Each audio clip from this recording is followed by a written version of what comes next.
عشاء کی فرض آج کے عشاء کے 4 فرض ادا کر رہا ہوں.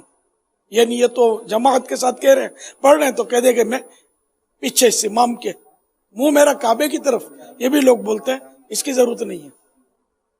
تو نیت دل کے ارادے کو کہتے ہیں، زبان سے بھی ضروری نہیں ہے. بہتر ہے جبکہ دل میں نیت ہو اور زبان سے کہہ لیا تو اچھا ہے، اور اگر دل میں نیت نہیں تھی تو زبان سے کہنا فائدے مند نہیں ہے.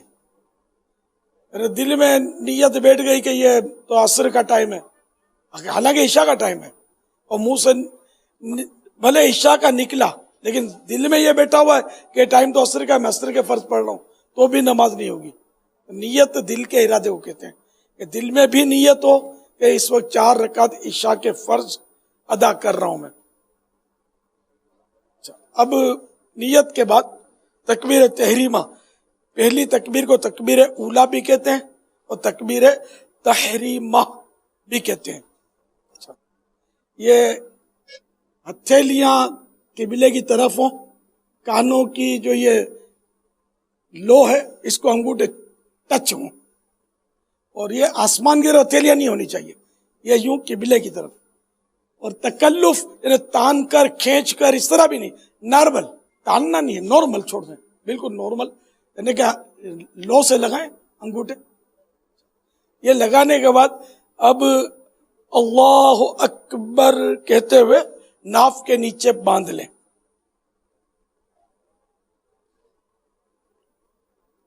اچھا، اب اللہ اکبر کے بھی چند مسائل عرض کر دوں.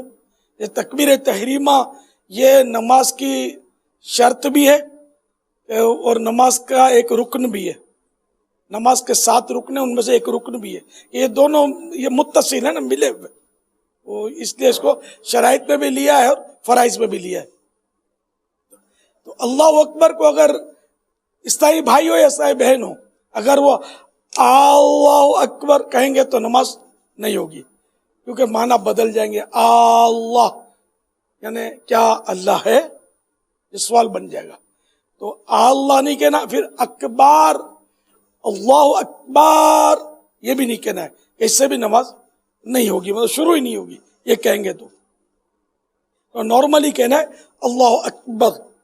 اللہ اکبر.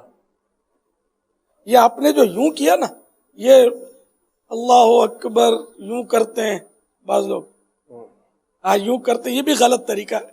بلکہ اللہ اکبر کہہ کر فوراً ہاتھ ناف کے نیچے، یوں نہیں کرنا ہے، یوں بھی نہیں کرنا، یوں بھی نہیں کرنا، اور ڈائریکٹ باندھنے. اللہ اکبر یہ اور یوں نہیں باندھنے، بلکہ یہ کلائی اس کو بولتے ہیں. یہ کلائی کے اغل بغل ایک طرف چھوٹی انگلی، ایک طرف انگوٹھا، اغل بغل یہ دونوں ہو جائیں گے سائڈوں میں، اور 3 انگلیاں یہ کلائی کی میں نے پیٹھ پر یہ اس طرح، یہ 3 انگلیاں اس طرح اوپر رکھنی ہے. کھچم تانی نہیں کرنی کسی بھی کام میں. یہ جو ورزش کے اصول ہے نا، ایکسرسائز کے، اس میں بھی کھچم تانی منع ہوتی ہے. اور نارمل قدرتی جو انداز ہوتا ہے، صرف قدرتی انداز میں 3 انگلیاں آپ اوپر رکھیں گے. اچھا، امیر علیہ السلام سے عرض ہے کہ یہ جو پیر بھی جو ہے نا ہمارے بعض اوقات یہ اس انداز سے بھی ہوتے ہیں، بعض اوقات یہ اس طرف یوں مطلب دائیں بائیں گھومے ہوئے ہوتے ہیں. تو اس کا کیا طریقہ ہے کہ اس کا طریقہ یہ کہ دونوں پاؤں کے درمیان 4 انگل کا فاصلہ ہو، 4 انگل کا اندازن، اور انگلیاں قبلے کی طرف ہی رہیں گی آلریڈی. تو یہ 4 انگل کا فاصلہ رکھنا یہ ایک اچھا کام ہے، مستحب کام ہے. اگر زیادہ انگلوں کا فاصلہ ہو گیا گناہ گار نہیں ہے، لیکن یہ کہ بہتر یہ کہ مستحب پر بھی عمل کیا جائے. اور یہ بعض لوگ یوں کرتے رہتے ہیں، انگلیاں یوں بلا ضرورت اٹھاتے رہتے ہیں، انگوٹھا اٹھاتے ہیں، انگلیاں اٹھاتے ہیں. تو یہ بلا ضرورت کرنا عبث ہے، اور عبث کام جو ہے نا یہ مکروہ تنزیہ ہوتا ہے، ناپسندیدہ ہوتا ہے.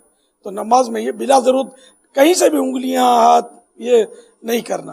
یہ اس طرح سے بابا یہ جو ہے نا، ہاں جھومتے بھی ہیں، جھومتے نماز میں، تراویح میں خاص کر کے جھومتے ہیں، تو یہ بھی مکروہ تنزیہ یعنی ناپسندیدہ ہے. میرے سے عرض ہے کہ قیام میں ہماری نگاہیں کہاں کس طرف ہوں گی؟ قیام میں نگاہ جہاں سجدہ کرتے نا اس جگہ پر رکھنا چاہیے، مستحب ہے۔ جب امام کے پیچھے اسلام بھائی پڑھتے ہیں نا بعض اوقات، تو یہ نوٹ کیا ہے کہ یوں آتے ہیں جلدی جلدی اللہ اکبر کے کریے رکوع میں چلے جاتے ہیں۔ تو یہ مسئلہ بہت اہم ہے، یہ سمجھنے کا ہے۔ رکوع کا ادنا درجہ، ارے کم سے کم رکوع کب کہلاتا ہے کہ اتنا جھکا، ہاتھ بڑھ گئے، میرے گھٹنوں تک پہنچ گیا۔ اب یہ رکوع، ایک رکوع کا ادنا درجہ نا تھوڑا سا درجہ ہو گیا، پورا رکوع یہ نہیں ہوا ہے ابھی، بس یہ ہاتھ گھٹنوں تک پہنچ گئے۔ تو اگر اس سے پہلے اللہ اکبر یہ پورا اگر شامل ہونے والے نے ختم کر دیا تب تو وہ رکعت میں شامل ہو گیا ہے، جبکہ امام صاحب رکوع سے اٹھے نہیں ہیں، تھوڑی سی بھی شرکت ہو گئی امام کے ساتھ تو ان کو مل جائے گا رکوع اور نماز، یہ رکعت ان کی ہو جائے گی۔ اگر انہوں نے اس طرح کیا کہ جیسے کہ اللہ اکبر، یہ رکوع میں جانے کے بعد اللہ اکبر اس کا پورا ہو رہا ہے، تو اس کو یعنی کہ نماز ہی نہیں ہوگی۔ کہ تکبیر تحریمہ کے لیے قیام بھی فرض تھا، کھڑے کہنا تھا فرض نمازوں میں۔ تو یہ وطر میں، فرض میں، اس کے مسائل یعنی بہت پھر تفصیلی مسائل ہیں اس کے، تو یہ مطلب انداز کرتے ہیں بعض لوگ، بیچاروں کی نماز اس طرح ہوتی ہی نہیں ہے۔ اگر امام صاحب کے ساتھ شامل ہونا ہو تو طریقہ کیا ہوگا؟ امام صاحب کے ساتھ شامل ہونے میں بھی ایک مسئلہ ہے۔ امام جب اللہ اکبر کہتا ہے نا تو اس وقت امام جب امام سے پہلے اللہ اکبر اگر پیچھے نماز پڑھنے والے کی پوری ہو گئی تو اس کی نماز شروع ہی نہیں ہوگی۔ تو اس لیے بہتر طریقہ یہ ہے کہ امام جب اللہ اکبر جیسے بر پر پہنچے تو مقتدی اللہ اکبر کہنا شروع کرے گا نا تو اس کی وہ امام کے بعد ہی ختم ہوگی۔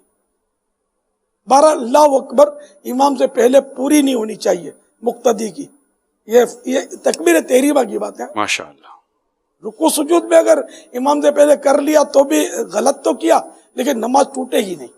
تو یہ میں نے آج آپ کو تکبیر تحریمہ اور قیام کس طرح انگلیاں رکھنا ہے، پاؤں کس طرح رکھنا ہے، یہ عرض کیا۔